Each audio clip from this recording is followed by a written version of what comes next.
Hey everybody, this is Marvel Movie News, and we have so much to talk about. We're going to try and get through all of it, but there's 3 trailers to talk about. There's X-Men Supernova, there's the Runaways cast. We've got a lot. Sit there, sit tight, we'll be right back. Welcome to Popcorn Talk, featuring movie discussion, news, and interviews. Popcorn Talk, we talk movies. And now, here's Popcorn Talk's Marvel Movie News. That was good, very right? nicely That was done. pretty good. That was pretty good. Golf clap. There you go. I have to apologize to our YouTube audience. We forgot all of our toys. I'm sorry. We had so much to talk about that I came in here and just started doing it, and we all forgot the toys. So I'm sorry that you don't have anything to look at except for our beautiful faces. But they're In the back of our computers. yeah, in the back of our computers. Look at these gorgeous computers. We are the Marvel Movie News. This is episode 117. Ooh. 117 episodes. Coming to you live from Weapon X, somewhere in Kunlun, which is somewhere on Ego, the Living Planet. Because we have so much to talk about. I so love it's that. layers, right? It's a lot of layers, a lot of crossover there. Yeah, right? On Marvel Movie News, we tell you all the news from all the studios and why you should be as excited as we are. Subscribe to us on iTunes, or you can find us at youtube.com/Popcorn Talk Network. You can also find us on Twitter at Marvel News PTN, or at the Popcorn Talk, or on Facebook.com/Marvel News Show. Follow us and like us, because we like you. That's why we come back every week. You're the reason we did this. Fans, every week. And guys, if you'll tweet a link out to our show telling people about the live chat, Anthony in the booth will retweet you. Anthony? Are we calling him Anthony? Manthony. Manthony. To complicate matters. Yes. All right, Anthony's Manthony. right there. But we're willing to rename him if chat roll comes up with something pretty I like awesome. a new name a week. Yeah, I that's like good. that too. That's If not y'all bad. want to do that. Manthony, all right. Oh, yes, our desk is naked. Yeah, sorry. We've explained it, sorry. Yeah. Moving on. We got way too much to talk about. I'm Matt Key at the Matt Key. We're joined by Markia McCarty at MARKEIAMCCARTY. Yes. It's like someone just learning English for the first time. I-E-A-M. I know there's a lot of vowels. The jerk that was just talking to you is Coyjandro at COYJANDREAU. Love vowels. You love fouls. We've got Ant Manthony in the booth, Colt Bedell tweeting from the Starjammer, and we got no guests because we got too much to talk about, Yes. and adding a fourth voice in here might just get too wacky. So kept it with the OG crew today. Yeah, let's do it. Let's do it. All right, we're moving right along because we have 3 trailers that we want to talk to you guys about, but we have a lot of information from the Guardians. We have just like lots to talk about. So Yes. forgive us if at the beginning we kind of rush through things to get to the trailer talk. Yes, we All want to that. give you the info and then we'll give our opinion stuff after. Gotcha. Yeah. If you have specific questions, hit us up on Twitter. We'll do our best to watch that for the next couple of days and get back to you. So X-Men Supernova is currently what everyone is thinking is the actual title of the film, X-Men Supernova. They are retitling it. The working title is now Teen Spirit, according to My Entertainment World. Smells It's like one of those- awesome. Smells like well done, well done. See little baby Cyclops floating in a pool, grabbing at a dollar bill. Yeah. We are old. Bee-doo-doo-boo. But they also released a summary. I don't know how accurate this is. I don't know if this came from the studio. I have no idea. But the summary that was released along with My Entertainment World, the new production title, is gathered together by Professor Charles Xavier to protect a world that fears and hates them. The X-Men had fought many battles, been on adventures that spanned galaxies, grappled enemies of limitless might, but none of this could prepare them for the most shocking struggle they would ever face.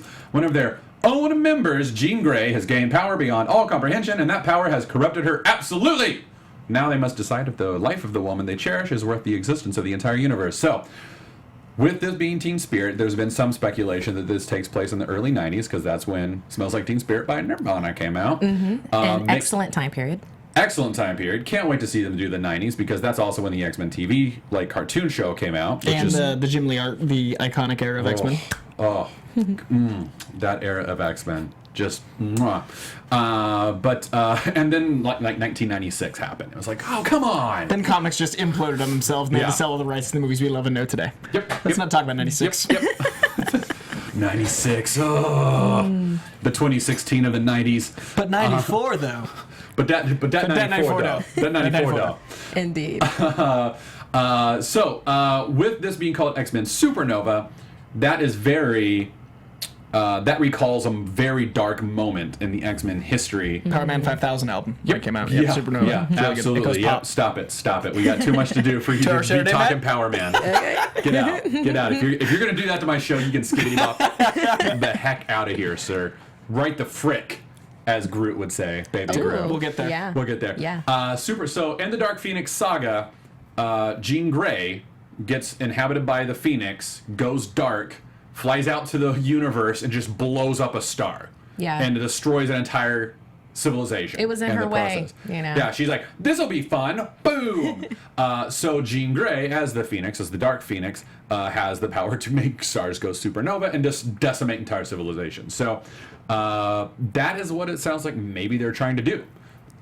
I kind of don't think that's actually going to happen anytime soon because X-Men Apocalypse was not critically loved and didn't do as commercially well as the studio had hoped. It did well. They broke even, made a little bit of a profit, but it didn't like go gangbusters. They weren't able to push, their ancillary rights too much. So And there are remains to be contract seen. issues now. There are contract issues. Also, all of that being said, typically by this point we would have press releases. Oh my God, we're going in production. We're excited about it. Fox doesn't seem excited about this. The fact that it's leaking from my entertainment world to Everywhere. me says like, this actually may not be happening, but like Fox is hedging their bets just in case they are able to move forward. That's kind of my guess right now. So anyway, let's move on. Do you guys have anything before I move on?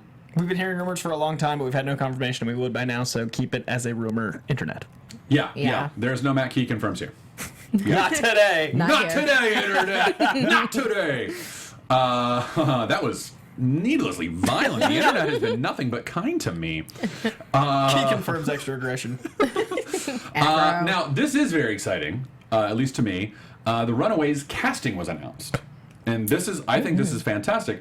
And Aunt Anthony, man, that is... It's real catchy. It's nice. It's real It's catchy. nice, but it's a tricky to get It used is. to. Aunt Anthony.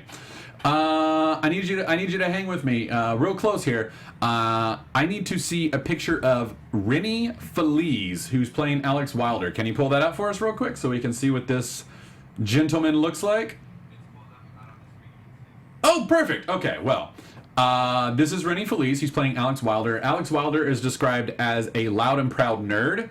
Admittedly a bit of a loner, and he spends his free time playing video games, but deep down he wants to reunite his childhood group of friends. Alex Wilder is the leader of the Runaways group. Yes, he's the one that, gets them united. Yes. And then it's like, hey, we're going up against the Pride. This is happening. Yeah. Yes. And in fact, you were on Screen Junkies last week talking about this, right? Yes, Yeah, yes. We'll talk about that later. Yeah, indeed. So And we're keeping this spoiler free, right? We are. We are. This Okay. is, if you want to know the Runaways, go read it. We're not going to spoil that story for you, but there's a lot of stuff that happens with Alex Wilder a little bit later. So It's worth the read. very worth the read. It's a great series. Was Brian K. Vaughan writing it when that spoiler happened? I can't remember. I thought he was. Can't remember. Anyway, But now Brian that K. you Vaughan's asked one that, of the best. now Yeah, that you no. asked that question, I'm questioning myself. Yeah, no, I'm just I saying. thought it was- Oh my God, was that BKV? If you can get your hands on any Brian K. Vaughan, go read it. He's one of the best right now. Lyrica Okano is playing Nico Minoru. One of my favorites is Nico Minoru. I mean, we might have seen Tina, but she was uncredited, but possibility. Well, Marvel Studios actually did say that was Yes. Tina Minoru. Fantastic. She just didn't have anything to do with Doctor Strange, but that was the Okay. staff of one, Nice. and she was in the movie, according to Marvel Studios official. Yes, that is Tina Minoru. We don't do anything with her, but it is her. Okay, then. So, all right, that's great. And Aunt Anthony, we're showing these pictures, yeah? I hate to put you on the spot, but since we can't see them in here, I just want to make sure. Great. Don't sweat. I just want to double check. Actress Virginia Gardner. We should say Nico Minoru. Description is tough, intelligent, independent, embodies teen angst, a budding Wiccan. Her carefully crafted goth appearance isolates her from her peers and family. And she's a sorcerer. And she discovers this accidentally by being able to pull the staff of one from her body anytime she bleeds. So, but the staff of one is actually one of the more powerful relics in the Marvel universe. Every single time she uses it, she can make the staff do anything, but it can only happen once. Yeah, which is awesome. Yeah, so it's basically like a wish-granting genie staff, but you only get that one wish once, so you can't wish for mystic blasts 1,000 times. Yeah. Mystic Blast. Okay, great. Now what do you got? So she has to be kind of Magic missile. yeah. Magic missile, magic bullets. Like, yeah. So magic machine gun bullets. That's different, right? Virginia Gardner is playing Carolina Dean. She is described as a model perfect exterior with a lot going on behind her, professionally whitened smile. Burdened by lofty expectations by her parents, underneath her veneer of privilege or perfection, she's experiencing a newfound eagerness to explore her identity and pursue her own desires. Virginia, that's Virginia Gardner. Carolina Dean in the comics also kind of goes by Lucy in the Sky sometimes. And we should also mention Nico Minoru goes by Sister Grimm, and Alex Wilder's just always Alex Wilder. Yeah, he doesn't require nor want no, a code he's name. like, no, I'm Alex Wilder, screw you guys. But Carolina Dean, a.k.a. Lucy in the Sky, is an alien name that's Majestinian, right? Like Majesty, like Majestinians, Yeah, I it's think. like Majestanian, I believe. Something like that, yeah. Majestinian. And she is arguably one of the more powerful members of the team because she has an alien biology that on Earth allows And her very much... vegan. Ooh. Oh, and vegan. Yeah. Or like a soul searcher type, Yeah, as we saw in Scott Pilgrim vs. the World, vegans have incredible power. They do. Incredible power. Incredible power. The Punisher and Superman in that movie, vegans. In the comics, on Earth, the solar radiation of our sun, much like Superman, with Majestinians, gives her like an assortment of powers. She's bioluminescent, which comes off as her kind of being rainbow colored a lot of times. Which is gorgeous. Which is really, really cool. And she can shoot like energy blasts from her hands and fly, and she can kind of create force fields. Yeah, so she's pretty powerful. Let's see. Gertie Yorks is being played by an actress named Ariala Bearer. She's described as purple-haired, bespectacles, contemporary riot girl, GRRRL. That's the official description. That's not me trying to get in touch with millennials. That's them. Trying to get in touch with millennials. Yeah, that's them trying to get in touch with millennials. I know that I'm out of touch with millennials, so I'm not even trying. Never passing up a moment to stand on a soapbox, Gert sometimes wields her persona as a brash social justice warrior to mask her true feelings. Gertie Yorks has no powers. No. But here's what she does have. Her mom and dad are time travelers from, I believe, the 30th century, something like that. She doesn't know that initially. She finds that out later. As part of the time travel, in the future, they've discovered how to genetically engineer dinosaurs and then create telepathic links with those dinosaurs.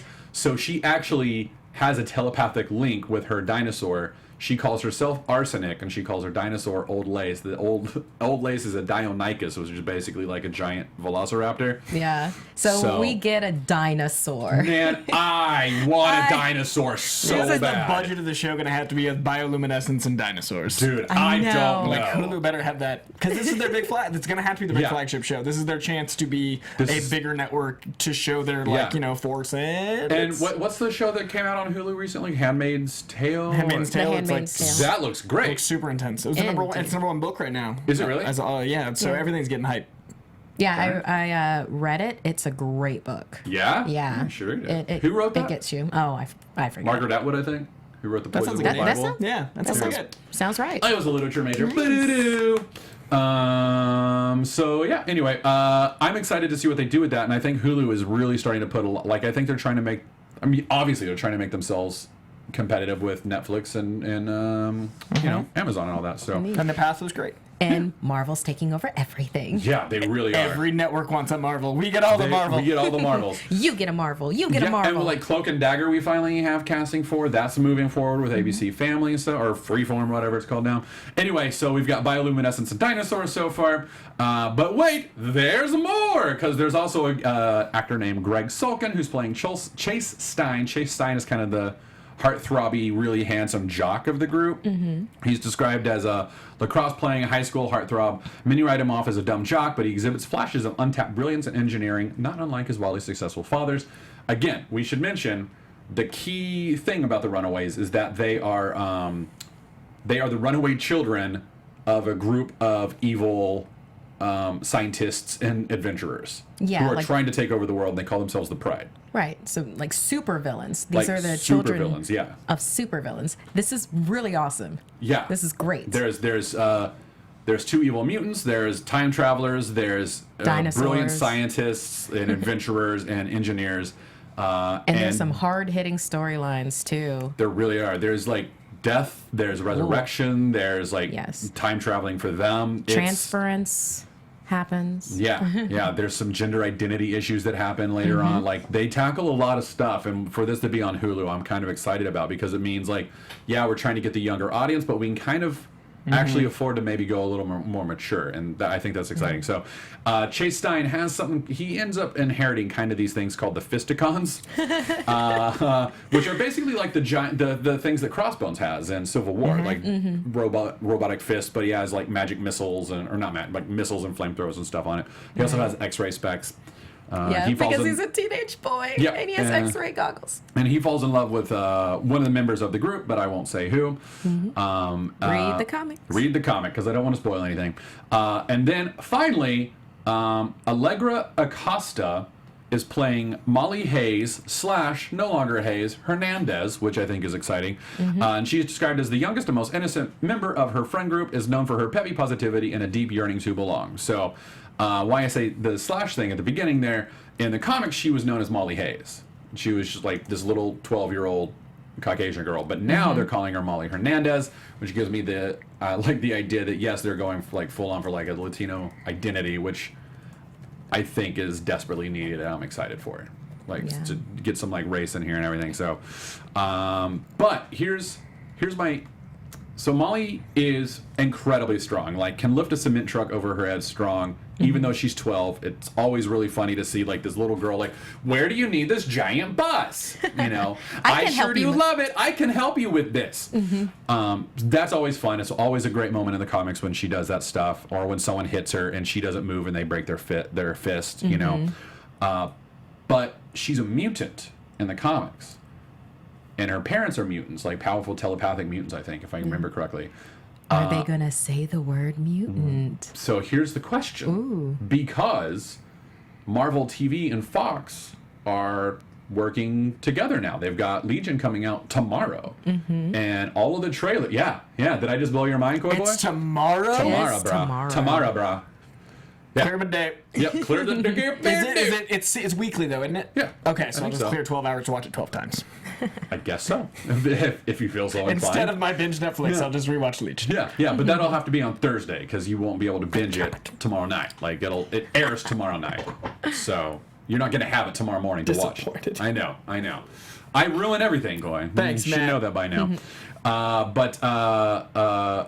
Yeah, I think there's a possibility that because the two of them were working together, we might be able to hear it. I think, though, they'll probably stick to Inhumans, because that's what Marvel TV's been doing. It makes sense. Yeah, so, and that's an easy transfer. And then someone in the chat room brought up, no Victor Mancha? I know! He'll come in later. He'll come in later. Yeah, he'll be a season 2. He'll be like a late season 1 reveal. That's my guess. Yeah. That's how that always works, right? All right, let's move on. Black Panther, new details on an epic car chase in South Korea. South Korea, not South Africa. Yeah, South Africa. You and I have both said South Africa now. Meant South Korea. Well, we had like Age of Ultron in the head, I think. We're like, of course it's, but here's the so we knew that Black Panther was going to be world spanning. We knew that it was going to be international, but we figured most of it was going to be in Wakanda, and we were just going to be hearing about the politics. At least that was my kind of take on it. Now we're hearing, oh, no, there's a giant car chase in South Korea. The shoot will involve, here's the quote from the production service that Variety quoted. Variety broke the story. The shoot which will involve some 150 cars and more than 700 people, is a car chase scene with the protagonist and the villain. It will also involve helicopters and guns and may cause noise as well as traffic restrictions.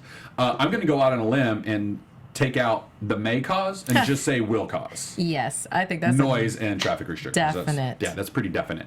But 150 cars and more than 700 people. I know Screen Junkies looked into this last week, and they said this counts as one of the biggest car chase productions ever. Yeah, I'm picturing the Matrix. What was it? Revolutions. The third one. The motorcycle chase. That crazy where they built a highway. And they built a highway in Australia. Yeah, amazing. Goodness. It's going to be that level, except this is going to be, I think it's in this South Korean city of Busan, which is where they have a giant Asian film festival. So it's kind of like a cultural center. So a lot of people there are really excited about this. But yeah, and then Black Panther keeps on making the marks. Yeah. Oh my God. It's fantastic. Like, you know we're a year out from that movie hitting theaters. February 2018. We're close. Yeah. We're finally We're there. getting there. We're in the countdown phase. We're We can actually finally there. start seeing the We're end of the finally scene. there. It's Yeah, coming. like we're gonna start seeing like leaked photos. Then we're gonna get probably a teaser trailer of some sort at Comic-Con. Stop! I'm gonna explode. And we have this year of every month there's something to tide us over. Pretty much every it'll month, fly yeah. by Yes. because starting next month or starting tomorrow, so I know. it'll be before we know. Hopefully. Yeah. So, anyway, do you want to say anything? I've got nothing on that except that I'm excited to see Black Panther is going beyond Wakanda. Yeah, well, in the comics, he goes beyond Wakanda a lot. Oh, I know. Yeah. But like based on the But descriptions like the I was movie hearing itself. of the movie, I was like, oh, it's going to be mostly in Wakanda, and their Claw's going to be attacking or something with like Killmonger. It's going to be a lot of politics dealing with the world outside of them, but it's going to be mostly inside Wakanda. And now it's like, oh, I was wrong. Is basically what I'm saying. Yeah, I like the idea of there being like some sort of a diplomatic mission, and then Yeah. Eric Killmonger just ruining that for Black Panther, implicating best. him in some way with something that sounds so exciting to me. Yeah, every single, like when I read that last week, I was like, well, as if you needed more of my money, now I'll pay $30 for this ticket. All right, let's move over to Thor Ragnarok. First of all, we got a look at what could be a new logo. It was on like the shirt of a crew member. Aunt Manthony, can we show that real quick? It's the new logo for Thor Ragnarok. Great. So what you're going to be seeing here, and for all of you iTunes listeners, I'm going to do my best to describe this. You see the word Thor Ragnarok at the very, very top, but then you see just this weird machine. And the machine looks as if it was drawn exactly by Jack Kirby. And I tried to look around. I tried to do a little research to see if that actually was a Kirby drawing. I don't think it was. I think it was just an artist emulating the style. But that to me, yeah, there we go. That to me gives me even more hope in this film. And like, this is the film I'm the most excited about for this year. Like, I'm excited for everything else coming out. I'm excited for Guardians. But this is going to be a weird movie. And we're going to talk about it in a second here a little bit more. But this is going to be a weird movie. And this, to me, just pushes even further that, yeah, this is going to be a weird movie. Because you have this weird Jack Kirby-inspired machine. And that, to me, says that kind of stuff is in the movie. It's like neon colored, angular. And it looks like it does all sorts of weird stuff, but none of it makes sense. It's like the weirdest Rube Goldberg, like, what is this machine? And Jack Kirby loved that kind of stuff. So I'm excited for that. I don't know if we will see that in the movie. I don't know if that is actually a Kirby drawing. If you actually know that, please let me know. But I think it was made for the movie. Just for those shirts. Anyway, let's move on. Taika Waititi talked about Thor Ragnarok last week in an interview with the Onion's AV Club, if I remember correctly. And he says, sometimes I would stop and think, I'm doing a movie that's got Thor and Doctor Strange and the Incredible Hulk and Loki, and every character is so strange and different. He then went on to say, Civil War is just humans with human problems. Ours is creatures and beings and all these sorts of really different characters. Again, just playing human problems, but in outer space or in other worlds. He also went on to say he found a way to put him into the film, though he wouldn't reveal what his cameo actually was. And he also went on to say Sam Neill was a naughty boy for spilling the beans that he was actually in the movie. And that he said, he went on to say, I don't want to touch on that too much because it's a really cool little thing that he's doing. So I am excited that here's what I like about this. Civil War, like, he's not insulting Civil War, by the way. Like, that's just humans. Like, he's not saying that. But what I like about this quote is that he's basically saying, I get Thor. Like, Civil War is, like, Captain America deals very much with human issues. And that's just true across the board. Hydra, Red Skull, Nazis, you know. Yeah, very political. Very political. Yeah. And not that Thor doesn't do that, not that Captain America doesn't sometimes cross over into more cosmic stuff, but typically at their core, Thor is a god-like figure with god-like power from Asgard. Thor! He's Thor. He exists outside of the Earth, and he just happens to come to the Earth at this period of his life to help protect it with the Avengers. So this, to me, says, I get it. This is more fabulistic. This is more fairy tale than the other films. They still have human problems that they deal with, but they're dealing with them off of the Earth. So, the thing that stood out most for me, I'm surprised you didn't mention, is Doctor Strange, because to me, I know, building to that, but that is a universe setup, because like, you know, the Doctor Strange felt like they're starting to go this direction for cosmic, and to me it seems like Thor is more a sequel to Doctor Strange than Captain America: Civil War. That's the direction I feel like it's like this is the direction we're taking. No, I know that. Oh, okay. Yeah. I was gonna bring that up, but I'm glad that you did it, because now I don't sound like I'm like You're just Doctor Strange. Doctor Strange. You're welcome. Yes, I love how Doctor Strange is all the mystical and these huge, you know, Dormammu and extra dimensions, and because then I really love Heroes for Hire. We're street level, and we're going to protect you, and we care about community. Yeah, we're gonna protect this little bitty neighborhood called New York. Yes. Yeah, just this little bitty neighborhood. Bottomless pit. We'll protect all of this. We'll get there. We're going to detect in the hole. We'll get there. We'll figure it out. We're going to sort it. Yep. But I agree with you. It is exciting that he brought up Doctor Strange so prominently, because that to me says, like, he brought it up with Thor and Hulk, which we know, like, this is a road trip movie between the two of them. Right. So the fact that he's included in there along with Loki is just like, oh man, maybe he actually does play kind of a bigger part in this, which is exciting. Like, I'm excited about that. And all the Tom Hiddleston we can get. All the Hiddleston all the time. All right. One last thing before we move on to tell you guys about the wonders of Blue Apron, which truly is a wonderful service. Yeah. We want to tell you about Kevin Feige. So they did the reporters got to do a set visit on Guardians last year. And during that set visit, they asked Kevin Feige about the future of the Marvel Universe and stuff like that. Like, Doctor Strange hadn't come out yet, but they were like with Doctor Strange and Thor and all this stuff. And here's what Feige said. A lot of our upcoming movies will be set off Earth and deeper into the universe. The upcoming movies will be as much out here, I mean, because he was on the set of Guardians, so out here in the cosmic side, as they are on Earth, starting with Thor Ragnarok. There are 3 scenes on Earth in Thor Ragnarok. Everything else is Asgard, and not any of these worlds, but worlds that certainly, let's put it this way, in Thor lingo, it's beyond the 9 realms. There are other planets that we spend a lot of time on in Thor Ragnarok that certainly most people would say, oh, that's sort of like a Guardians world, but they're just other areas of the Marvel Cosmic Universe. So starting here, like they were absolutely correct. Doctor Strange set things up to move off of Earth and beyond.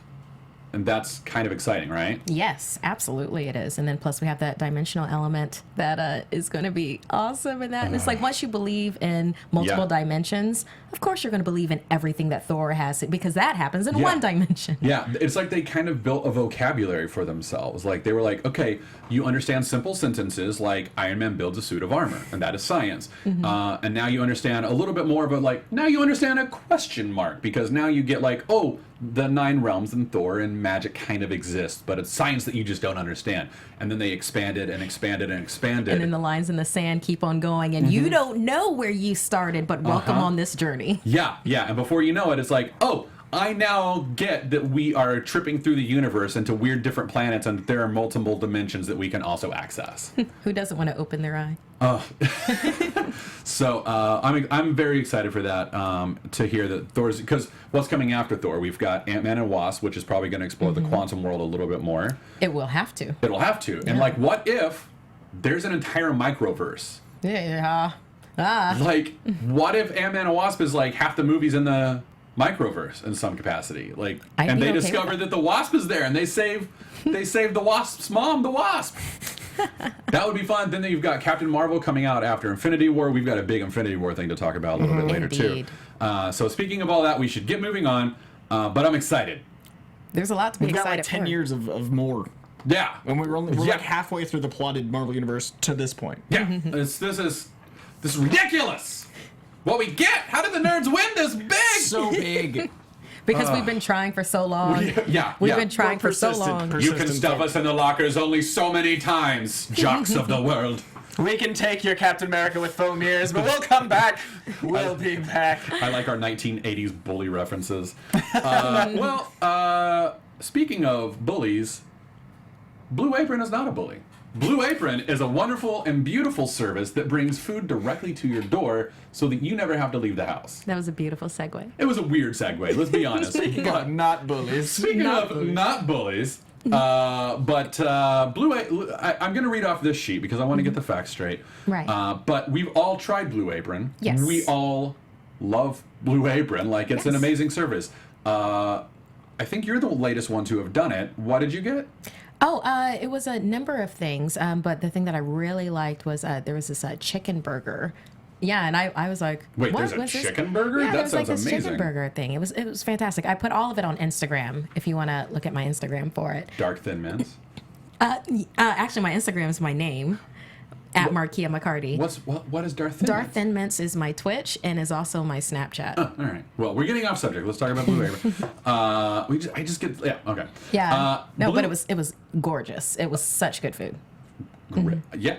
Blue Apron is the #1 fresh ingredient and recipe delivery service in the country. I believe that they are the first ones to do it. I think that there are a few others who are trying to replicate the service, but I think Blue Apron was the first one to do it. And their mission is to make incredible home cooking accessible to everyone. Let's see. Their featured upcoming meals are cashew chicken stir fry with tango mandarins and jasmine rice. Nice. And by the way, I should mention this is torture for me because I haven't eaten today, and it's about lunchtime for us in LA. So I'm reading this just going, oh, why am I still doing this show? Roasted pork with apple, walnut, and farro salad. Crispy barramundi with quinoa and roasted carrot salad. And udon noodle soup with miso and soft-boiled eggs. I want every single one of those things. And here's the deal. They all get delivered to your door fresh. And then you just make it yourself. Every single last ingredient, all perfectly measured. It tells you, here's how you measure it. It's step by step. Heat the oven to this. Do this with your stove. It's all there. It's for less than $10 per meal. Blue Apron delivers seasonal recipes along with pre-portioned ingredients to make delicious home-cooked meals. You can customize your recipes each week based on your preferences. Each meal comes with easy step-by-step, easy-to-follow recipe card, and pre-portioned ingredients. Can be prepared in 40 minutes or less. That is a fact. It's an absolute fact, and that's important. For people like me who have 3 jobs and I want to eat healthy, that's a good deal. That's a good deal. No, it's fantastic. Yeah. It really is. So you can check out this week's menu and get your first 3 meals free with free shipping, by going to blueapron.com/marvel. And that you will love how good it feels and tastes to create incredible home-cooked meals with Blue Apron. So don't wait. blueapron.com/marvel. Blue Apron, better way to cook. All right. And it introduces you to new foods, which is fantastic. Just let's see. I've never had crispy barramundi. I don't even know what that is, but the quinoa and the roasted carrot I'm all about. But what is barramundi? I want to Now I want to go look it up and try it. And it's food for 2, so you can either impress somebody or have leftovers. Either way, it's a good time. I really love it. Blue Apron's delicious. Can you do something like order from Blue Apron, have a really impressive meal, but don't tell them that you ordered from Blue Apron? And be that is how you do that. Yeah, you just hide the box. You're just look at this perfectly portioned meal I've created. I know how to cook from very well. Scratch. You should love me for my cooking This prowess. is for you. All right, we've got Doom sending in. He's still sending in his videos, his 1-minute review of Agents of S.H.I.E.L.D. And last week's Agents of S.H.I.E.L.D., I have to say, was great. Oof. I legitimately loved it. Brittany even sat down and watched it with me, and she loved it. But we've got Doom here to tell you all his points right now. Hey guys, welcome back to another Agents of S.H.I.E.L.D. Minute with the voice of Doom. If you thought the Agents of S.H.I.E.L.D. had gotten a little bit off track in the past few weeks, I feel like last week's episode rather, was a return to form. Totally agree. This is the fun S.H.I.E.L.D. that we have been enjoying all these years. It managed to balance silliness with action and just fun, all around fun. I miss the Koenigs so much. Patton Oswalt has breathed life back into me. So much fun. The way they did it. Don't worry, Matt, they weren't the Darkhold Redeemers. This week's episode looks to be amazing. It looks like we're going to have the Patriots fighting alongside Quake in a big action-y episode. Fighting people. It's going to be, this is the S.H.I.E.L.D. that we wanted. This is Agents of S.H.I.E.L.D. It's going to be a blast. I'm excited. Join us tonight on AfterBuzz TV. Now, I'm going to let you guys get back to what I'm assuming is an entire episode talking about that Iron Fist trailer. Oh, if only you knew, sir. If only we had time. If only we had time. Thank you, Doom. We appreciate that. Now, let's jump over. We don't have a lot to say about the Logan trailer, but I do want to mention we had a Logan trailer at the Super Bowl. And real quick, Yes. the chat roll lets you, that's fish. Barramundi is Barramundi. fish. Oh my it's God. fish. Thank you, chat roll. Yeah. You've Scott educated and me Randall. today. Is Scott Randall? Scott and Randall. Scott and Randall. Thank you. Scott and Randall. Thank you. Applaud you. Barramundi. I'm gonna go try it today. But let's talk about the Logan trailer real quick. We didn't get a lot of new footage. That is now, a fact. It was a great trailer, and it kept me excited. And I want to point out before we talk about the trailer for just a couple of minutes here, this movie is opening at the Berlin Film Festival. Like, that's a big deal. Yeah. Yeah. Like that says a lot about the quality of this film. It's Like, all about that bridge into the Oscars because Black Panther's gonna demolish. Oh God! Can we you need that imagine? bridge. Can you imagine if, like, Marvel could win an Oscar with Black Panther? Oh. Huh. Be Yes. still. All right, but not Black Panther right now. Talking Logan. But that is, I do want to point out that is a big deal. Berlin Film Festival is a very big event. It's a very prestigious event, and the fact that Logan was able to do their premiere there it's a big deal. I'm told it's a big deal. It's a big deal. But I do want to point out that we did see a couple of pretty cool things in the trailer. First of all, Caliban, what happened? Like, he looks torn up. Yeah, that's a rough ride. Like, what happened to that dude? What's going on with Caliban? Do you guys I have theories? really like that.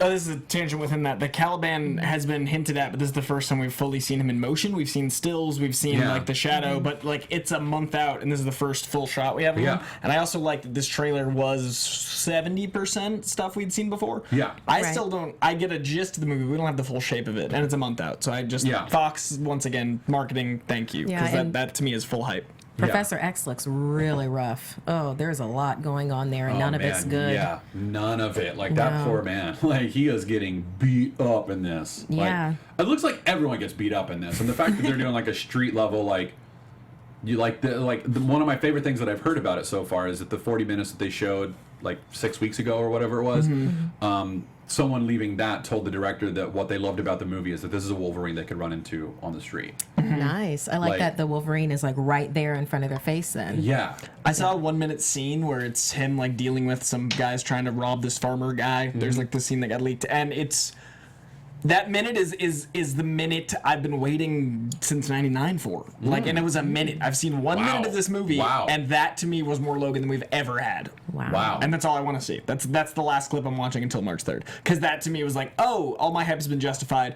They finally let Hugh Jackman, who knows Wolverine, play the Wolverine that he knows, and that's beautiful. So I'm stoked. Yeah, I refuse to watch that clip. I'm like, nope. I just want to. That was my one. I just want to. I've seen enough trailers. I know what the filmmakers want me to know at this point, and I don't need to see anymore. Like, that's 1 more month. March. What is it? March 7th. March 3rd. Third, man. March 3rd. Don't you push that 4 days? No, it's the 7th today. So, I also want to point out. This is the first time we've seen a lot of the running in the woods stuff. Okay. And like one of my favorite moments from the trailer they did a couple weeks ago was, Wolverine slashes and like kind of goes down on his knees, and when he does that, like Laura comes running up behind him, jumps off his back, and takes out 2 guys who were running for him. And it's like, oh yeah, the family that works together. Yes, that's awesome. And that she's so lethal, so young. She's so feral and lethal and just, like, perfectly X-23 Laura Kinney. But in that scene, we've never seen this before. We've only seen Laura and Wolverine run, or Logan running. But now we see a lot of other kids running through the woods with them. And I think that's kind of a big deal. I think, what was it, X-Men 2, where they attacked the mansion and all the kids had to escape? They were all kind of running through like different secret passages in the woods and stuff like that. I think he's saving like a mutant concentration camp. He's saving like a mutant concentration camp. Yeah. I think that there's something about like where do all mutants go? I got like an internment camp vibe. I think like the mutants have all been kind of rounded up and are being held almost in secret in a way. And I think that she escapes or helps escape or something like. I'd have to like look at the clip again to see the state of their clothing to see. Where in the process of being interred, are they like right at the beginning where it's like, okay, I got you, or is it like real skin and bones later? Yeah. So I think that's what's going on. The other thing that could be going on is that they were all like clones or being experimented on. They're all like Weapon X lab subjects, and like Wolverine and Laura went and broke them out because that's the lab that she broke out of. So it's one of those two. That'd be a finer line to walk because of Deadpool in Wolverine Origins. I think they might avoid that Department H programming or any of that jazz because of that. But they also, this is going to be our take on Old Man Logan, like a different interpretation because of the rights issues. So I think it would make sense in a dystopian future to have mutants in general contained. Yeah. So I think that's the way they'll go, but I'm glad we don't know. I'm glad we're having this conversation a month out. This is so cool. This is great. And how much death will there be? It's rated R. There's going to be a lot. Like they are pushing that on purpose. The clips they showed condensed in that minute was so much action. Like we've seen a lot of the slow burn and the Pirates of the Caribbean ripoff Johnny Cash trailer. We've seen a lot of those things that were like this. So to see it all was like it's. What a great way to advertise for a football crowd. Be like, oh, by the way, it's still Wolverine, but it's good. Yeah. So I'm stoked. And I think there was the last thing I personally want to say about Logan before we move on to Guardians, the shot at the very beginning, that to me is a metaphor for the entire movie because it's Wolverine. He looks beat down and haggard, like tired, and just has no motivation at all to go fight this fight anymore. Like the fight is out of him, but he still knows there's a fight, and he's sharpening his claws. And it's like, I've done this for 200 years. Oh God, I can't believe I have to go fight some more. Like that second, I was like, that's the movie. That's the whole movie to me.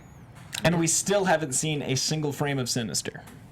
I don't think Sinister's in it. I think Sinister's in it. We've barely seen a shot of Xander Rice, though. Sinister 100%, or not 100, 99% was responsible for X-23 and cloning Logan because of the end of X-Men Apocalypse. There's no way that doesn't tie in.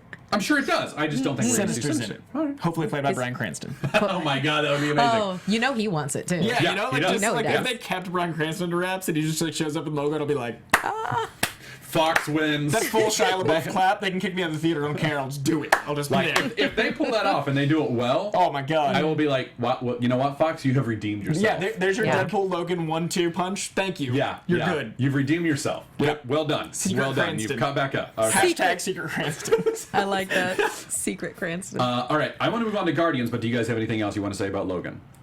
No. Skibby bop ba doo boo. All right, so I want to go down the rundown here real quick. We've got lots to talk about with Guardians, like way too much to talk about. An entire show's worth of material to talk about with Guardians. We're going to do it as fast as we can. Then we're going to talk about Infinity War. Then we're going to talk about the Iron Fist trailer that just dropped today. All right? Okay. Real quick, did you get your 1974 frame of Logan postcard? I did. I showed it on the show a couple weeks ago. Okay. But I don't think I have it with me today. Okay. So, the new trailer that dropped during the Super Bowl was only a minute long, but we got a lot of fun stuff to look at. We got our first look at... I'm just going to run it down real quick. Here's what I saw. First look at Aisha and the Sovereign Race. We got a great shot of Star-Lord and Yondu flying a spaceship that is not the Milano. I looked. I compared. It's not the Milano. I think maybe we got a shot of Ego. Gamora's giant gun was amazing. Rocket and Star-Lord flying through space on jetpacks. Lots of Mandas. Lots of Nebula. Welcome to the frickin' Guardians of the Galaxy. Except he didn't say frickin'. All right. And I love that Mantis was also used as comic relief. It's perfect. I love that. It's perfect. And here I'm gonna go off like just please allow me this like little social justice moment. Okay. Please, and I'm sorry. I know some of you are gonna hate me for this. I'm excited to see a female superhero who is weird and wacky and not like the level-headed, keeping the boys in line. Character. Like she's tired of that character. Like because you like so many times, and I'm not saying that you don't get this, like, but so oftentimes, Gamora or Nebula is the female that you get. Like Black Widow, you know, Scarlet Witch is damaged, but she's still kind of not that weird. Like she's still not that out there. She's like, oh, it's hard for me to do my powers, and that's great. All of those characters are great, by the way. I'm not doing it like I don't mean to insult them at all. They're all great. No, you saying that you appreciate a certain type of character doesn't mean that you don't like other types of characters. But to not apologize for people that would be offended, that's some BS if you think a silly character like that needs not exist, because that's amazing. Like Mantis needs, like I agree, that's needed to exist for a long time. So excited to see like a female character that is as weird as Rocket or Drax. Yes. Like I love Drax that she's as weird as Drax. Yeah, I love that. And like, so that's please thank you for allowing me my moment. Some of you may disagree with me, and that is okay. You're allowed to disagree with me, but I'm excited for that. I'm personally excited for that. What moments? Those were my moments. Don't need to talk about them. What moments stuck out with you? Like, and if they're the same moments, that's fine. We'll talk about it. But what moments stuck out for you? Yeah, well, loved Gamora with that gun. Oh my God. Yeah, you think Rocket built that for her? I was just about to ask. Rocket totally built that, right? You know he did. It's like, I've got this little thing, you can use it. Yeah. I made she it looks like she's loving it too. She's like, "Whoa!" Like, oh. I want to see that part of the movie where Rocket's like, hey, I got this beauty for you, and then her face would just like light up. Yeah. It's like birds are singing. He's like, you're always fighting with your space swords. Here's a gun.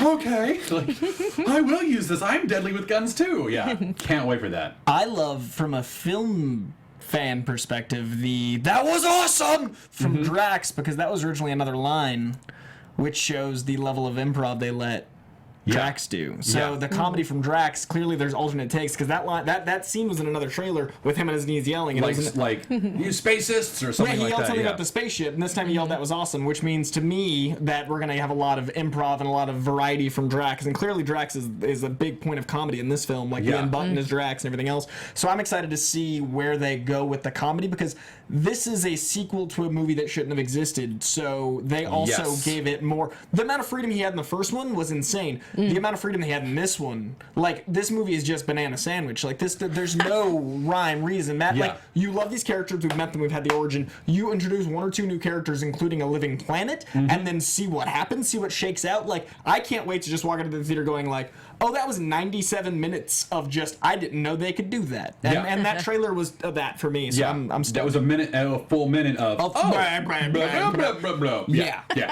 And we, by the way, still haven't seen Kurt Russell. Not once. Nope, Like, not at all. I saw him very briefly in Marvel, and even then it was like not much. No Stallone either. No Stallone. That's true. No Stallone. These are little things we keep forgetting, because it's been a year of us talking about it. Yeah. Stallone's in there somewhere. No, exactly. And Somewhere. like so James Gunn has gone on the record saying, I am heavily involved in the trailers because I know that you fanboys, us, are going to dissect every half-second frame and look for every last clue. And the songs that movie's going to have. Indeed. And I also didn't even put it together that Kurt Russell and Stallone being like the titans of the 80s are in a movie based as a love letter to the 80s. How great is that? Like, it's like a meta Deadpool joke in itself. Yeah, it really is. One of the questions that we had was, what's a song that you want in the Guardians of the Galaxy? Yeah, Volume 2. Oh, man. I want "Don't Stop Me Now" by Queen. I want that to be in there somewhere. That would be super fun. Yeah. I would want to. I love Bowie. Like his Moon Age Daydream, in the first movie was, I thought, perfect. I don't think that they should go for like Major Tom. That's a little too on the nose. But right. like, man, I don't know. Like, Bowie's the first one that always comes to mind. Like, especially with Guardians. Like, Bowie and Guardians. Like, if Bowie was still alive, he would be Star-Lord's dad. Like, I mean, 100%. Yeah, there's no. It's like peanut. Star-Lord's dad. Like, it's like peanut butter on that banana sandwich. Yeah, exactly. Little Larry Bowie. That just made me sad for a second. Yeah. I would like. I love the song "Blind Boys Don't Lie" from the Lost Boys soundtrack. Oh my god! Or anything from the Top Gun soundtrack, because that to me, the Danger late 80s, Zone. yeah, man, Kenny Loggins. playing with the boys with like Star-Lord and Rocket and Drax, man, any of that. What was the song from the Transformers movie? God, I wish I could remember. I blanked those out. Which one? It was a sort of like fast metal, like fast Oh, the hard good rock. Transformers. I thought you were talking about Michael Bay. No. I was like, bro, Jesus, what are you doing here? No. I was like, I control alt deleted that a while ago. Yeah, I don't have the RAM to keep that madness in No, there. I meant like the Transformers movie from like 85 Got or it. 86. Like there was a Okay. song in there that, God, I wish I could remember. It's epic, but I don't think it's the mid 80s. I don't think it would be on the soundtrack. Anyway, I think we see Ego. Oh, and thanks, David Eldridge at Eldreddo for that question. Oh, thank you, David. I think we saw Ego. Like we see like a weird planet thing, and like Rocket and Star-Lord are flying towards it. So I think maybe. I don't Maybe. know. I love "Welcome to the frickin' Guardians of the Galaxy," but he didn't say frickin'. Like that's so funny to me. I love the change where, in the first movie, Rocket was sitting on top of Groot, and now Groot's sitting on Rocket. And according to a lot of by the way, if you did not know that this happened, there was a big set visit, I think back in last April, and they were finally allowed to talk about it now that they've released like the Super Bowl trailer and everything. There's so much information to go and look up and digest from all of that. You could go to /film, comicbook.com, Collider. All of those places had it. We talked about it a little bit on Screen Junkies yesterday. They had me on to talk about some of the quotes. That was fun. So you can go find it all those places if you want to see. We're going to go over the quotes right now. I'm gonna The live chat is killing it with song suggestions. I'm just gonna Really? give a universal credit. Girls Just Want to Have Fun, B-52, Ballroom Blitz, The Touch. There's so many, like, because we don't know what year necessarily the tape came from. You got the Exactly. touch. Yeah. Yeah. That's the. I think that might be the. That might be the Transformers song. I think Yeah. it is. You Nice. got the power. That's definitely it. Because Mark That's- Wahlberg yep. performed it brilliantly in Ted. Got Oh to my Be Real God, by really? Cheryl Lynn. Nice. So I just want to go through these quotes super like lightning fast and just highlight a few things. Okay. Guardians are legends now. So this is almost all from Kevin Feige. So just imagine Kevin Feige saying all this. The Guardians legend and the mythology has grown and spread throughout the universe because they defeated Ronan and they were able to hold an Infinity Stone and not die.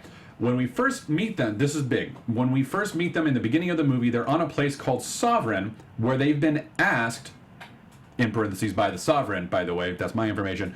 They've been asked to help with this giant sort of interdimensional beast. That's the Obelisk, the one that we see Drax diving towards. Which, perfect dress. Yes. That comes out. So this beast comes out, eats their batteries, the Sovereign's batteries, their power source, wreaks havoc on their planet, and the Guardians have been asked to come and dispatch with that thing. That's where the film starts. So their legend has spread. The Sovereign race has asked them to come help them with this beast, and that's where the film starts. Who are the Sovereigns? The Aisha, the Golden Lady, played by Elizabeth Debicki, is a member of a race called the Sovereign. This is from James Gunn. The entire race, they're all genetically created by themselves as a self-sustaining race who are perfect. They're created as perfect beings, and they think of themselves as perfect.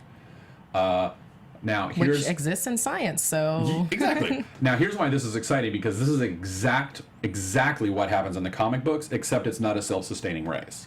Like, Aisha is a genetically created being, as is Adam Warlock, which brings me to a quote about Adam Warlock. Are we talking about her and him now? Her and him, exactly, yes. James Gunn was asked, will we see Adam Warlock in this film? His answer, totally possible. They're created in pods. Delicious coffee. That's exciting to me because that's such a callback to the comics. They're all like him and her, Adam and Aisha, are both genetically created super beings who fly into space and become like basically cosmic wizards. Man, that's a sentence that I got read to a say. quote somewhere that she only needed to see 2 people for Debicki's part. Wow. And I love that. They literally she was it. And that's amazing That's to me. amazing. Isn't that cool? That's like, she was just, amazing. and boop. And skadoosh. Which kind of brings us back to that frame in The Collectors where you see the cocoon. Everybody's like, is that Warlock? Is Warlock there? So so now we have, that may have been Warlock, or it may have just been a pod from this genetically created super race. Yeah. So the Ravagers are a big part of this movie, much more so than even the first film, which is big because they were a big part of the first film. They were like chasing after Quill all the time with Yondu. We also learned that there are many Ravager factions, of which Yondu controlled one large faction, and that faction wasn't loved by the others. Then there's a giant mutiny. The mutiny happens because of the Taserface, played by Chris Sullivan, thinks that Yondu has gone soft on Peter Quill, and that's affecting all of their work. Right, and they're hungry. They didn't get to eat Terran. Yeah, exactly. So- Yeah, so they think he's gone too soft, so they mutiny. And that is when you see the arrow whipping around everything, that's him escaping the Ravager prison. Whether he escapes, I don't know. I actually don't know. But we do know that he at least attempts an escape. Kurt Russell is described as a mysterious figure, an adventurer from parts of the galaxy who has heard the legend that has spread of the Guardians and has come to meet them and check them out for the first time. I think Kurt Russell knows Star-Lord is his kid.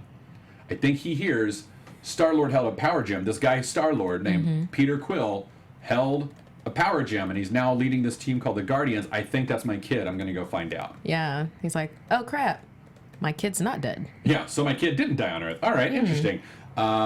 And the other thing, he describes Kurt Russell as a mysterious figure and an adventurer. I think Kurt Russell is known throughout the galaxy as well in some capacity.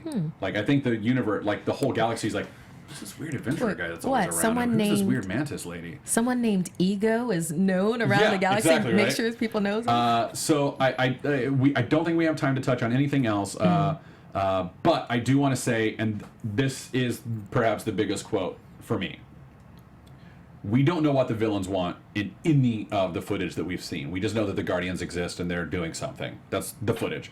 But this quote tells us exactly what's going on in this film, what the driving plot of the film is. And this comes from Kevin Feige. The villains are less grandiose in their ambitions than Ronan was. For instance, Aisha just wants to kill the Guardians for slighting her, because she's a perfect race, and Taserface wants to lead the Ravagers and thinks that Yondu has gotten soft. So, the entire thrust of the movie is they go to help Aisha, they mess up, Aisha wants to exact revenge on them for messing up, so she chases after them. In the meantime, the Ravagers are chasing Yondu, who hooks up with the Guardians. So now the Guardians are being chased by the perfect sovereign race and the Ravagers, both of who hate them, and all they want to do is find Star-Lord's dad. That's the movie. Hold on to your butts. Like, What a great contained movie with That's good. because the characters are big enough. You don't need to have the threat be bigger than that. Yeah. Like you don't. Yeah. It's already a huge threat. You don't need to have no more space holes. yeah, Yeah. They're in space. yeah, So- no Nowhere space, that- no more space holes. Yeah, you don't need any gems. No. Yeah, I'm so excited. Yeah. The movie. I mean, James Gunn's smart. He's brilliant. They Yeah. know that what they have. They know, and Fox knows. I mean, Marvel knows what they have. They Yeah. know that they don't need to. The whole trailer's like Star-Lord, Gamora. Like they just say their names. They- the it's their poster is characters. just They know that. like they There know you what go. this movie is, and I'm so Yeah. glad they're letting the audience show them with their dollars. Show them with your dollars that they can make movies that don't need to have these giant villains when they Yeah. can focus on character, like the Netflix shows. Exactly, and that's exactly what, like, if you go through all the quotes, which I spent 3 hours doing yesterday, that's exactly what James Gunn says. He basically says, like, I wanted to do bigger and better, but I didn't want to copy anything from the sequel. I actually tried to not even pay attention to what worked in the sequel. Yeah. What's weird and wacky and crazy that these guys are doing now. Like, it's all about the characters. The actions come out of the characters. It's not about doing what I did. It's about topping what I did. It's about moving on and doing something different. It's like a Do we have road the- trip movie gone wrong, horribly wrong. Love it. Yeah. And like two threats on the chase. That's so great 80s road trip classic. Like, you know, Yeah. they're Yeah. running from these things that are from their past and we care about them because Yeah. they're characters we've met. Yeah. And Jimmy Urine is a Ravager. But do we have the Thanos quote?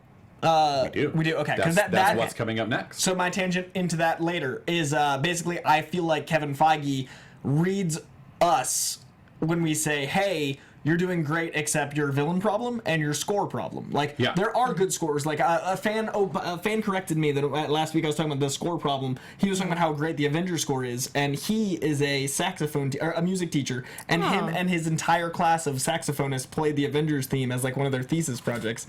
And the Awesome. idea of That's that awesome. bringing students together is beautiful, and that's Yeah. what a good score can do. Yeah. So I think Kevin Feige reads the things about villains, read the things, and that's where the Thanos stuff comes from because he does listen to us, which is amazing. And that's why these movies absolutely work. listen, yeah. Because they listen. They don't hold themselves above the fans. They realize that the fans are what makes their success. Right. Like, you know, they're not pandering to us. They're Yeah. still doing their own thing. That's the difference. They don't pander, but they'll listen because they want to do better. Yeah. So, you know, they'll take suggestions. Yeah. Don't expect for those suggestions to be, you know, Always. Yeah. used And it in takes- the movie, but And it takes time to write this shit. It takes time. Like, Right. Like, okay, we have Steered a little this way. The fans are saying we have a villain problem. All right, well, we've already got 3 or 4 movies in development moving forward, but we can work on the 5th movie or the 4th and 5th movie ahead of us. Let's just start steer the ship a little bit better. So, again, I don't. That is not a shot at any other franchise. No. Like, I just at think all, that him but, listening like, is amazing. Yeah. So. and I'm super okay with there not being Infinity Stones involved. I know I already said that, Super duper involved. Yeah. but I'm just restating. I'm very glad. Yeah, I just want to see the Guardians go be the Guardians now. They've earned it. They've earned the right to just go be themselves. Yeah. Infinity War. Now, this is perhaps my favorite news of the week. It is mine. Because of the possible implications of what this is, right? Right. So the quote is from Possible Kevin spoilers? Feige. Possible spoilers? Possible Probably spoilers. not. I'm just Probably saying. not. Yeah. This is from Kevin Feige, again, during the set visit. Thanos in Infinity War is, in a movie that has a lot of characters, you could almost go so far as to say he is the main character, and that's a bit of a departure from what we've done before, but that was appropriate for a movie called Infinity War. Now, here's what I hear when I read this, and this is, if they do this, they are insane and amazing, and I applaud them like high. Like, I will stand on the tallest building in the world and applaud them and scream their name if they actually do this thing that I'm about to say. There's a book, I believe it's by Jim Starlin. I'm probably wrong, but I think it's Jim Starlin. It was the prequel to Infinity Gauntlet, and it was called Thanos Quest. Thanos Quest was a 2-part like graphic series where it was Thanos basically saying, I'm trying to impress you, Death. You're not impressed. I know about these things called the Infinity Gems. Haha, check this out. I'm going to go get them. I'm going to wield them all on this gauntlet and kill half the universe for you to prove how much I love you. Death still doesn't answer him, and he's like, screw you, lady. I'm going to go do it. You're going to see. You're going to be impressed. And the entire series is Thanos going up against these very powerful beings and getting these stones, or the gems, as they're called in the comics. It's one of my favorite comic books. You can find it online. It's probably on Comixology. It's not an expensive book. It's not like this high, like $100 to get. But Thanos Quest, right? Thanos Quest. I think that's what it's called. Is Thanos Quest. It might be Infinity Quest, but I think it's Thanos Quest. It's incredible, and it's very well written. At least by my account, it's very well written. It's very philosophical. Like, every single character has like this weird sort of like trope to it. Like, there's a character named like the cosmic like speedster, basically. Like he's like the runner is what they call him, and he exists everywhere in the universe because of how fast he can run. Turns out it's not what it is. He has the space gem, and therefore he can go anywhere. But he perceives himself as running really fast. It's not that, though. It's because this gem allows him to be anywhere in space he wants. He's like, I'm running super fast. No, you're transporting there because of this gem. Thanos figures this out, takes it from him. There's another character who has the time stone, or time gem, named the Gardener. And his entire thing is that he has this beautiful cosmic garden. And he, like, kind of is the beholder and watcher over all the botanical life in the universe. And, like, it's all in this one place. And no one knows how he does it. It's because he has the time gem, and he's able to manipulate time for the garden. He doesn't fully understand what he has, but Thanos does. So he goes and gets it. I think. So when I hear this quote from Feige, it sounds like they're doing the Thanos Quest, a bit of the Thanos Quest. Because if you think about it, where are all the stones? There's a stone on Xandar. Thanos now has to go attack Xandar to get the Power Stone, which means he's got to go up against the Nova Corps and probably the Guardians of the Galaxy. The Collector has the Power Stone. We don't know what the Collector can do, but he's a cosmic being. We're about to meet the Grandmaster in Guardians of the Galaxy 2, and maybe other cosmic elders, which means they might be helping the Collector protect the Power Stone from Thanos. Very real possibility. Then Vision has the Mind Stone, probably dispatched pretty easily, but we don't know how powerful the Vision is versus Thanos. He might actually be kind of a threat, and he's got the rest of the Avengers, as well as Scarlet Witch and Doctor Strange, to protect him from Thanos getting that gem, as well as the Time Stone from Doctor Strange, who has like an army of wizards, basically. So, yes, Thanos is incredibly powerful, but he is just himself right now. We don't know if he's coming with an army. But here, like, we don't know if he actually gets out of the chair. Yeah, does he just fly out of the chair? Yeah. So I really think that that's how they're going to have all of these characters. Because if you think about it, I don't think they're going to have 60 characters. That's way too many. But if they section it off to where Thanos is like, I'm going to go get the Power Stone now, then we go with him, and we have a 15-minute sequence where he fights the Guardians and Xandar before he can get the Power Stone. Wow, you know what I really love about your theory with this is that since we spent so much time with these characters, to see it from the angle of Thanos, then they become little annoyances. Yeah, we're all of a sudden seeing the protagonists as antagonists. Our heroes are now the villains. And it reads like a miniseries. You have a little one-off, you have another one-off, you have these different trials and tribulations, and going through from Thanos' perspective. They're all characters we know and love because we've spent 10 movies with them. No country for old Thanos. Like, it's going to be great. He's going to kill some people, and for him, it's going to be like nothing. For us, we'll be like, did insert blank here just die? Yeah. And everyone will. Yeah. It's going to be crazy. Yeah. I mean, and here's the other amazing thing about it is that if he's the protagonist, we get into his head, we get into his psychology, we get to cheer for him, so that in the fourth movie, or maybe at the end of this movie, we don't know, but in the fourth movie, which they've said is separate, Which is interesting. Separate. We are like, but poor Thanos, he just wants to impress Death or whoever, like Hela, whoever it might be, if that ends up being what they're doing, you know. So I don't know, but I am excited about this. Yeah, like this is like, really that's my favorite quote I've heard in a long time. I've been excited for Infinity War because for obvious reasons, but this is like, whoa, what are you doing? Yeah. Okay, now you've got me way more on watch with what you're doing. The Sinister Six script that I was so excited for was basically like a bunch of the Sinister Six guys are dealing with Spider-Man, but it's from the perspective of them. Yeah. So if they take that concept and make it Thanos for a giant 12-movie deep series ending, whoa. Yeah. Yikes. All right, so we need to move on to Iron Fist. We don't have much time left. Okay. We good? It's incredible. Yeah. We're excited. Very excited. Tweet your questions. We got a new trailer today. What? I was not expecting this. Iron Fist. Woke up to Iron Fist. Like I was putting news together for Screen Junkies and was like, oh, what's this Iron? Wow, the best news ever! Like, happy Merry Christmas. And it didn't come out at 2:15 when we wrapped. Yeah. It came out like at 7 this morning. Perfect. All right. So let's. Here, I'm just going to run through the points and then get your opinions. At the beginning, we see Danny Rand first appearing in New York City. No one believes he's Danny Rand because he's been missing for 10 years. We see the Meachums, Joy and Ward, during a press conference. Joy seems a little bit more cool with him. Ward is not happy. We also see Harold Meachum, who is very not happy because he's the one who we know from the comics killed Danny Rand's family and assumed that he killed Danny Rand. And now all of a sudden, he's got this revenant back to hunt him, if you will. We hear Kunlun for the first time. We also see a brief look at it. And by brief, I mean I paused it. I don't know if you can pull this up for us, Aunt Manthony.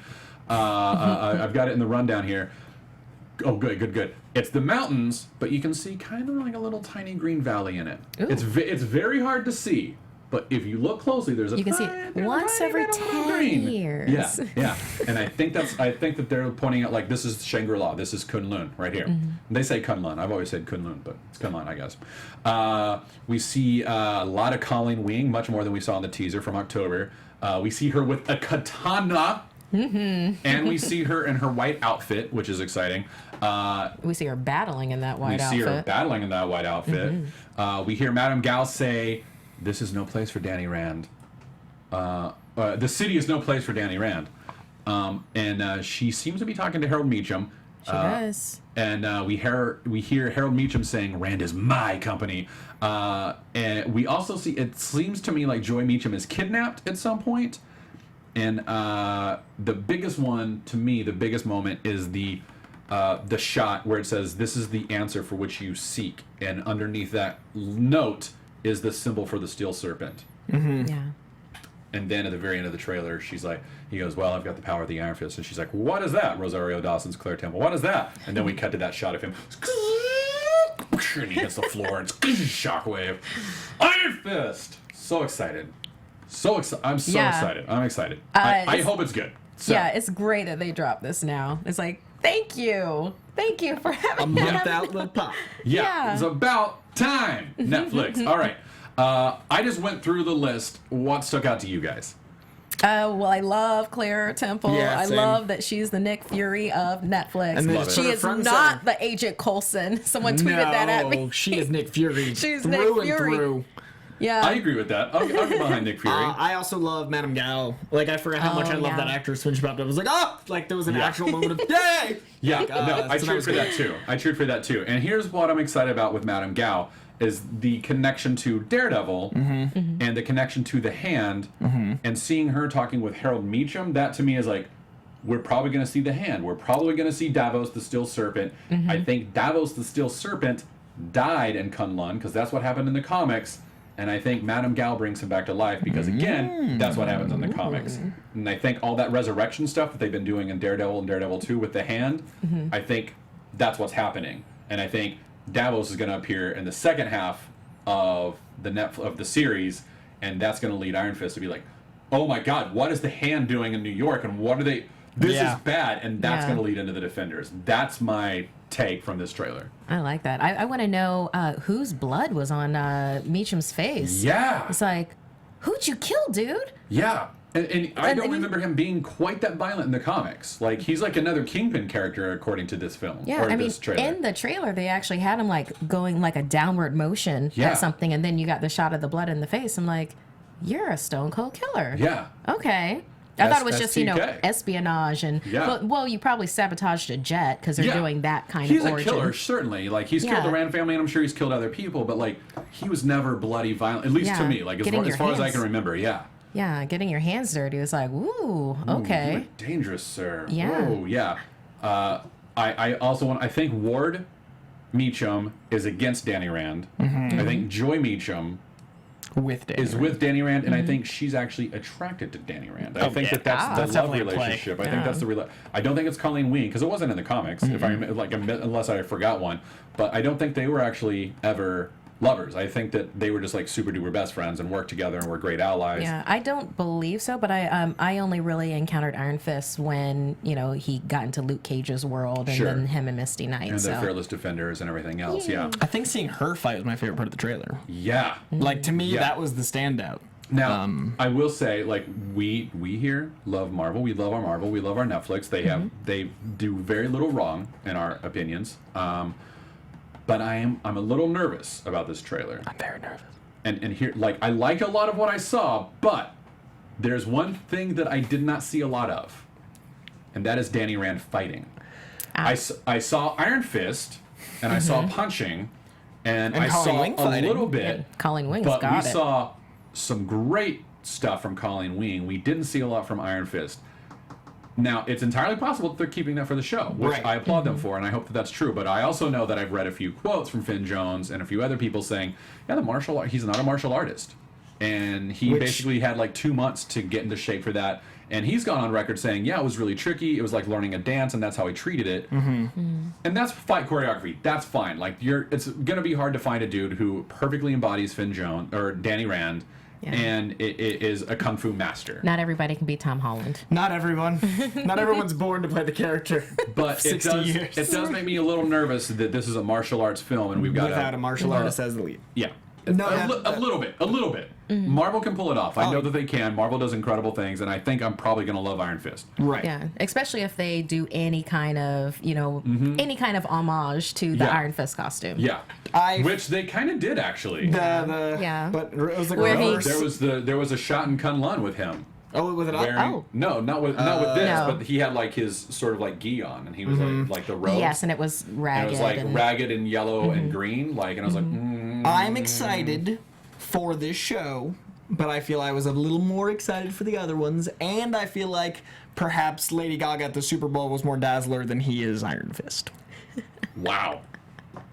That is a strong statement. I won't say more. I will say she was as Dazzler as he is. I see him when I see him. I see Iron Fist. I see him doing Iron Fist I see him doing Danny Rand very well. I like his snark. I like his Danny Rand. I'm not sold on the Iron Fist yet, but that could also just be the way that they're representing the trailers. Yeah. And let's also not forget, they've got incredible stunt team. Right. They're going to pull off the stunts, and it's going to look amazing, but it's going to be mostly not Finn Jones doing those stunts. That's my take. I will hold a judgment until the show that I'm obviously binge watching the day of. Yeah. So I will see they have my attention. I'm obviously invested. Sure. I just wasn't completely sold in this trailer as much as I have been in the past. Sure. I get that. This seems like the historic Bruce Wayne versus Batman debate. It goes right there. Which is interesting because there is a very different character. Those are two different things to play. So it's finding that right person. So we'll see if they did. Yeah. But all of that being said, that's the only thing I'm nervous about. It's the only thing and that's it. Like, the rest of this looks great. I feel like they got the mythology down. I feel like they've got the characters down.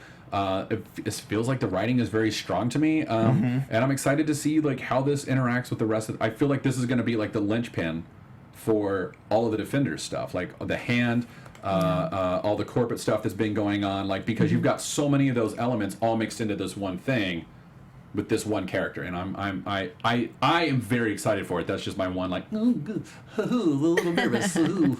So anyway, Markia, why don't you tell us what our Marvellites are up to? Oh yes, definitely. So we've got a couple of shout outs. Let's see here. Okay, well, first off, there's a shout out to everyone that tagged us in the Iron Fist trailer. Thank you. There were like 12 notifications like, hey, Iron Fist. Hey, Iron Fist. Hey, Iron Fist. Yeah. Like, thank you. Yeah, we love birthday that. shout Thank out. you so much for that. Thank you for that. Birthday shout out to Sky Patterson in the chat room. He was born February 10th.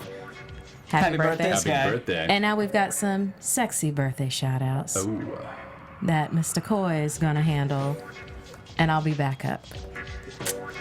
I'd like to shout out 3 of our OG Marvel movie fans. We've got, from the Deadpool days, a full year listener, Ryan.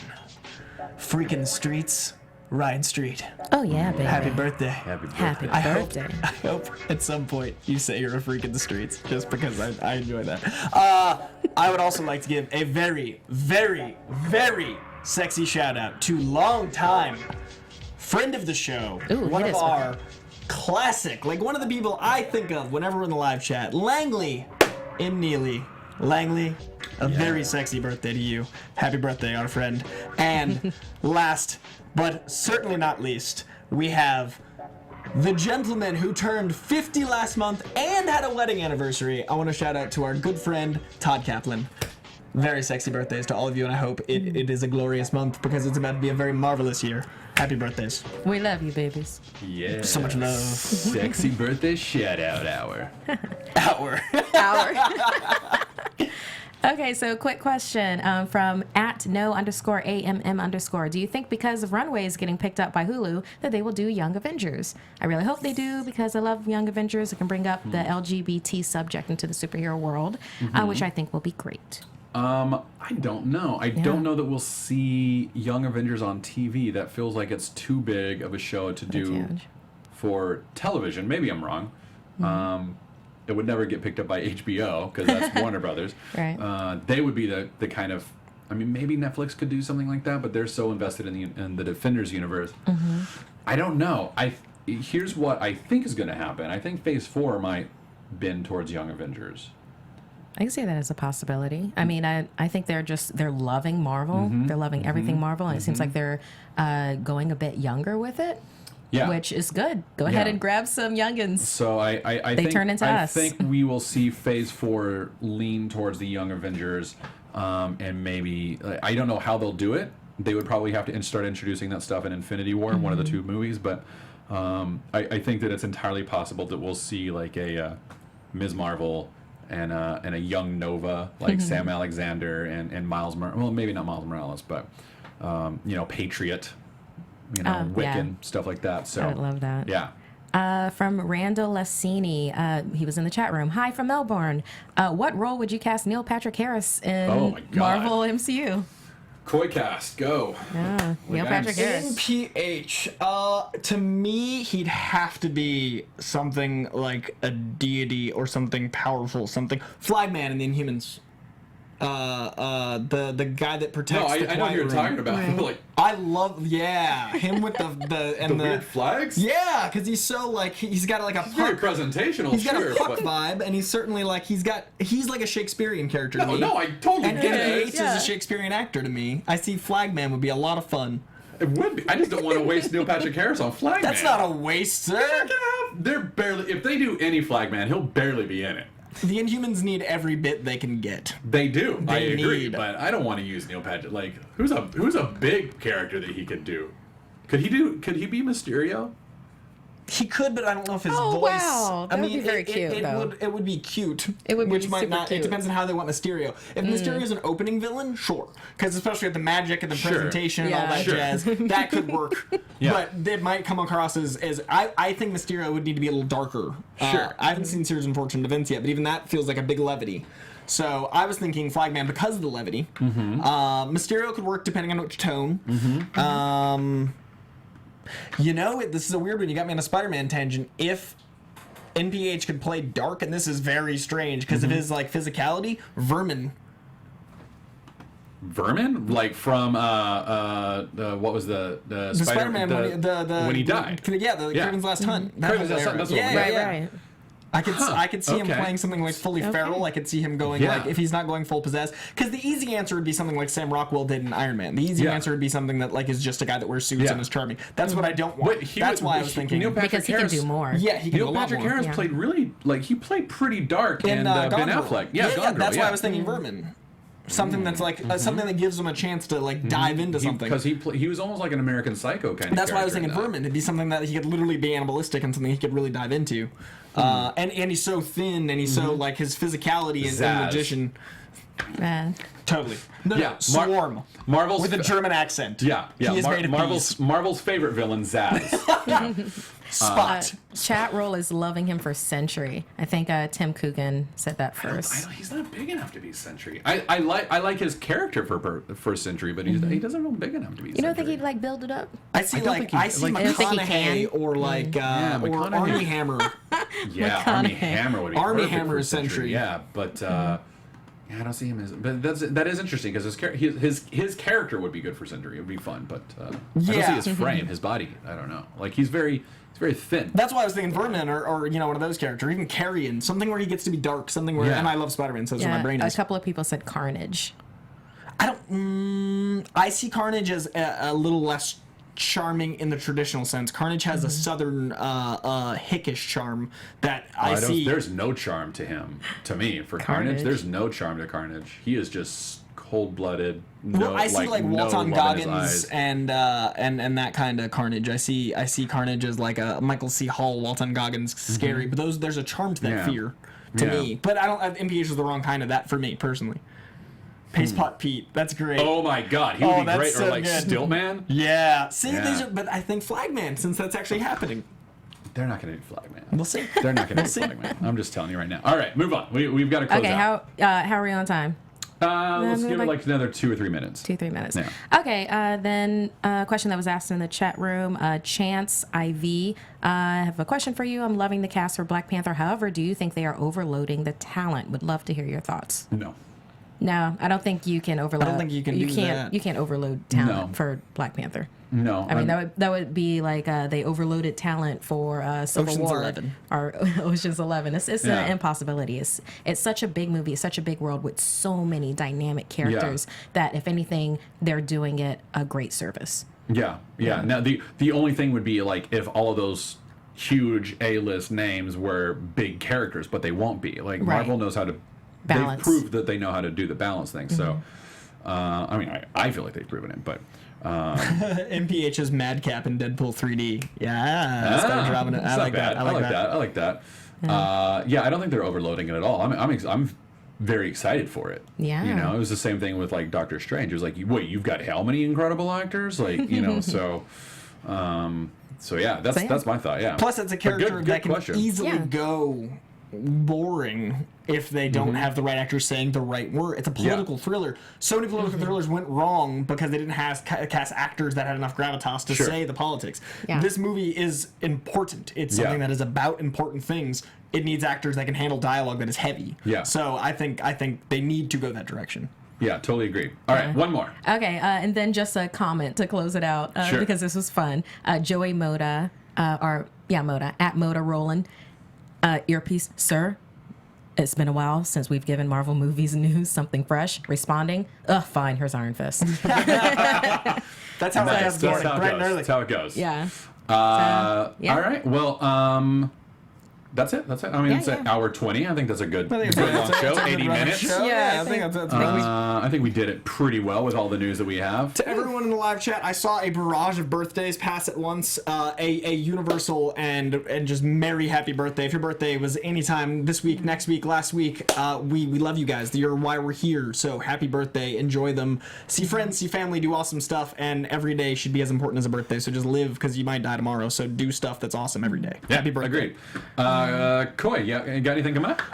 No, just having it on Twitter and Instagram at COYJANDREAU. I love talking to you guys on both places, and I am constantly trying to use both more. So help me down. Great, Markia. I did a couple of things last week for Hyper RPG. I did the Gauntlet. My team, the Unbranded, is the leading scoring team. We have the most golden skulls. You can check that out on their channel. Congrats, sounds amazing. It's an online D&D campaign. It was gorgeous. Perfect. That and like Matt was saying earlier, you can see on Screen Junkies News, we break down Runaways, but we basically did that today too. Yeah, we did that today. So yeah, and then otherwise in that, Instagram and Twitter at Markia McCarty, MarkeiaMcCarty. ARTY. And my Snapchat is Darth Thinman. Someone has the best MPH casting. Reynaldo Perez. Hydra Bob. I'm on. Oh my God! That is perfect. That's perfect. I can do no better. Excellent casting. I just had to give that love out for a second. That's amazing. I am at the Matt Key on Twitter, and I'm trying to use Instagram more. I don't understand it. I'm too old for it, but I'm trying. And also, exciting news. I just got hired on over at Screen Junkies to help out with a lot of their news and stuff. So I'll be over there a couple times a week here and there. So you periodically will be able to find me over there. But in the very least, if you're watching this show, know that it's possible that I came up with the news that you're listening to. Anyway, that's our show. Thank you very much for joining us, and we'll see you next week. Goodbye. From producers Maria Menounos, Kevin Undergaro, Phil Svitek, and the entire Popcorn Talk Network, we would like to thank you for tuning in. For questions or comments, be sure to visit popcorntalk.com. I'm Sir Richard Wentworth, and this has been a presentation of the Popcorn Talk Network. The views expressed herein are those of the hosts only and do not necessarily reflect the views of the Popcorn Talk Network or its owners or principals.